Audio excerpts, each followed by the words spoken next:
Hello, beautiful people. Welcome to Beyond the Mat with me, J. Cole Yoga. Happy Easter. We're doing a second installment again today, just to kind of clarify some of this cannabis stuff. So I have a website from the Government of Canada, canada.ca, and it says Introduction of the Cannabis Act, Questions and Answers. So on this page you will find general legislative design, coming into force, personal cultivation, cannabis for medical purposes, protecting the youth, provinces, territories, and municipalities, production, offenses and penalties, international obligations, workplace, and industrial hemp. It's a good one. So starting with general. Why doesn't the Government of Canada decriminalize cannabis for the interim period between introduction and when the proposed legislation comes into force? Yeah, why can't we have it now? The Government of Canada's goal for legalizing, strictly regulating, and restricting access to cannabis is to keep cannabis out of the hands of Canadian youth and to prevent organized crime from continuing to profit from the illegal cannabis market. So, I don't know about that. As a former youth, I never found it hard to find cigarettes, booze, anything. You could find anything. Smart kids can figure shit like that out. You've always got an older friend, an older cousin, or somebody who's going to hook you up. So that's going to keep happening. The illegal market, we'll talk more about that in a second. Canadians continue to use cannabis at some of the highest rates in the world. In 2015, 21% of youth and 30% of young adults reported using cannabis within the last year, and I guarantee those numbers were a lot higher because a whole bunch of people did not want to put their names into this and say yes and agree and be on some kind of list. So I'm sure it's a lot more than that. Decriminalizing cannabis in advance of legislation that provides for the legal production and sale of regulated, quality-controlled cannabis would only further entrench the existing illegal cannabis market. So,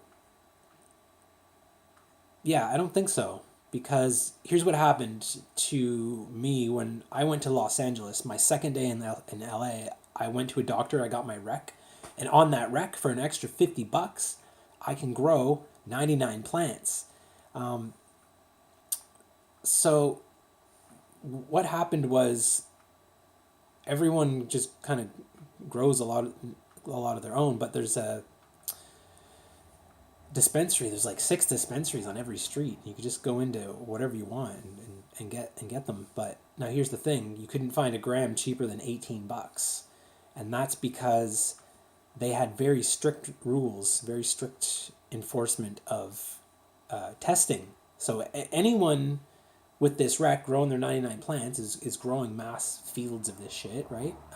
You and a bunch of your buddies get together, get a field, each have your rec, each grow 99 plants. You harvest that and you bring it into this dispensaries and they buy it from you. Then the dispensaries, it's up to them to send that cannabis off for testing. And that's where the price starts to go up. And now you're paying employees, you've got overhead, you've got insurance, you've got the heat and lights, everything like that. And, the price just keeps going up and up and up and up and up. Question 2, will law enforcement continue to enforce the current laws until such a time that the Cannabis Act receives royal assent and comes into force? Current laws do apply until such a time that the Cannabis Act receives royal assent and comes into force. Cannabis remains illegal unless expressly authorized. Number 3, how does the legislation compare with the current tobacco legislation? I'm not even going to talk about this because even on the pro side of pot people in the past, they've always been comparing it to hard drugs. Like, well, weed's not like this, and it's not like cocaine, and it's not like being addicted to crack, and it's not like whatever you have. Don't even put it in the same boat. Don't even put it in the same storyline, the same narrative as all these other horrible things. I mean, cannabis is a medicine, so we're not going to align it with tobacco and things like that. Moving on, legislative design. Question 4, did the government allow for the advice of the task force on cannabis legalization and regulation in the design of this proposed system of legal access? Yes, the task force advice was significantly informed on our proposed legislation. The Government of Canada is grateful for the comprehensive and thoughtful advice provided by the task force in its December 13th report, following extensive engagement with Canadians, representatives of provincial, territorial, and municipal governments, experts on public health, law enforcement and justice, patients, young people, advocates, Indigenous governments, and representative organizations, employers, and industry. I think they just listened to industry and fuck all those other guys. Question 5. When will adult Canadians be able to legally purchase and consume cannabis? I'm thinking this means without some kind of medical document. Following royal assent, the Government of Canada intends to bring the proposed Cannabis Act into force no later than July 2018, so a whole nother year on top of the year that we've just waited since they said it was going to be this year. At that time, adults would be able to legally possess, grow, and purchase limited amounts of cannabis. This would mean that possession of small amounts of cannabis would no longer be a criminal offense and would prevent profits from going into the pockets of criminal organization and street gangs. I don't think I've ever bought cannabis from a street gang before. It's usually just been a friend. To deter criminal activity, the Government of Canada is committed to ensuring that there is a legal supply of quality-controlled cannabis available for sale when the Act does come into force. Upon coming into force, adult Canadians would be able to purchase cannabis from a retailer that has been authorized by the province or territory to sell and distribute cannabis. In those provinces or territories that have yet to authorize retailers, adults would be able to purchase cannabis directly from a federally licensed producer by ordering online with secure delivery at home by mail. Question 6. Why does the proposed legislation allow for personal production of cannabis? Is the government not concerned that cannabis produced at home would be more easily obtained by a Canadian youth, or that personal producers could widen the illegal market? Answer.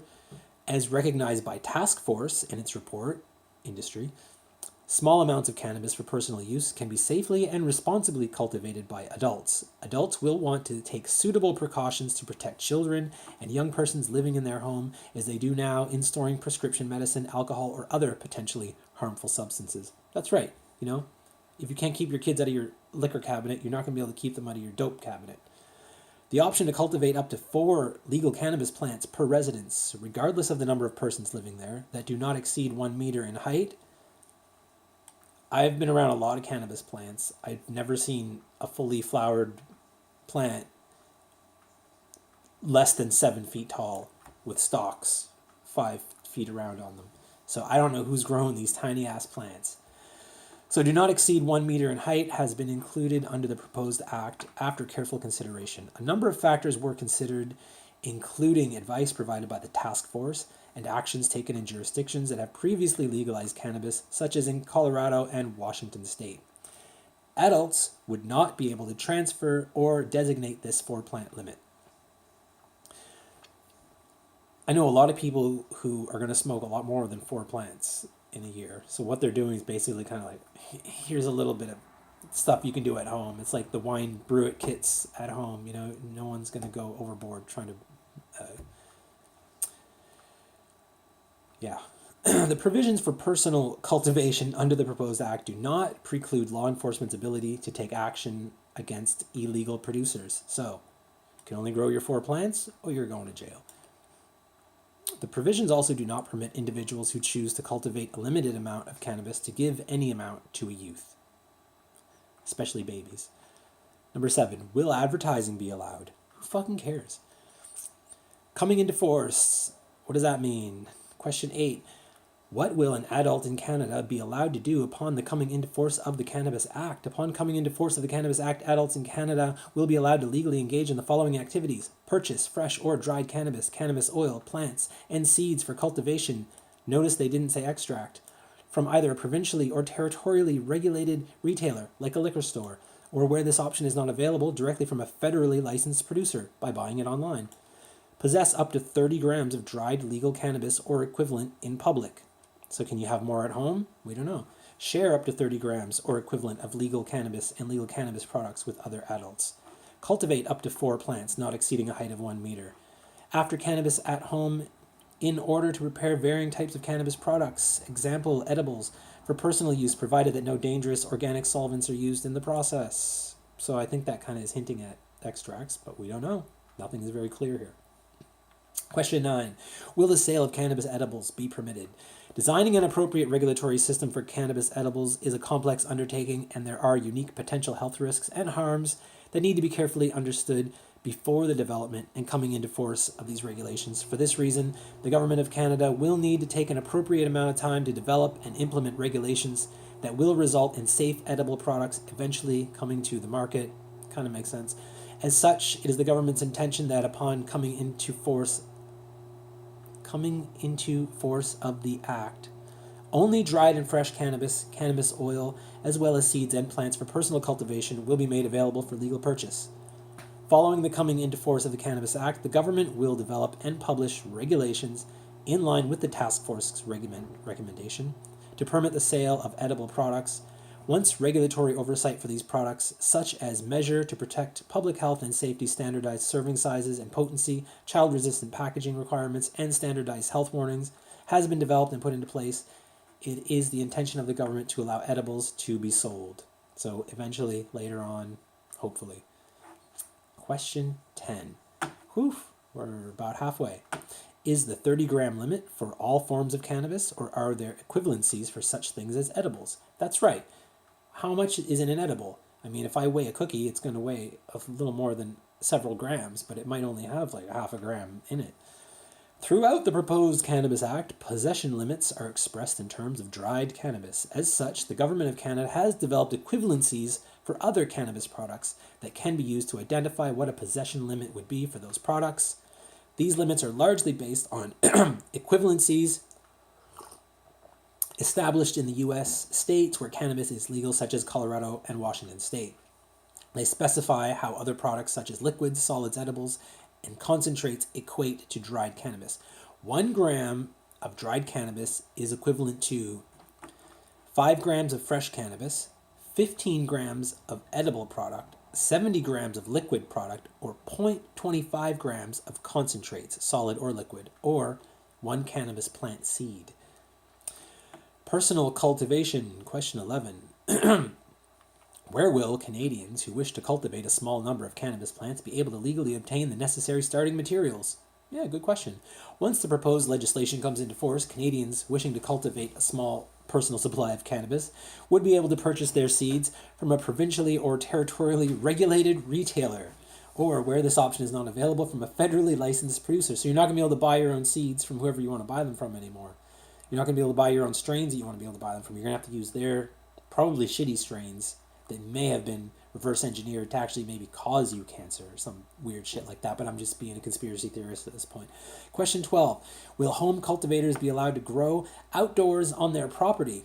The proposed legislation allows for individuals to cultivate up to 4 legal cannabis plants per residence anywhere on their property. Cool. Provinces, territories, or municipalities may choose to place further restrictions on personal cultivation. Well, yeah, if you're growing 4 plants in your front yard and they don't last more than a week, it's kind of your fault. Question 13. Why is there a height limit imposed on the plants? Certain varieties of cannabis plants are able to grow to considerable size, as I mentioned earlier, in an effort to balance allowing for limited personal cultivation with an interest to safeguard against problems associated with these large plants, such as the risk of diversion. The government has accepted the task force advice and is proposing a height restriction of 1 meter, which is totally bullshit. Where are we? Question 14. I think we'll end here and we'll do another video. Will provinces and territories be able to restrict the number of plants individuals are allowed to cultivate? Yes.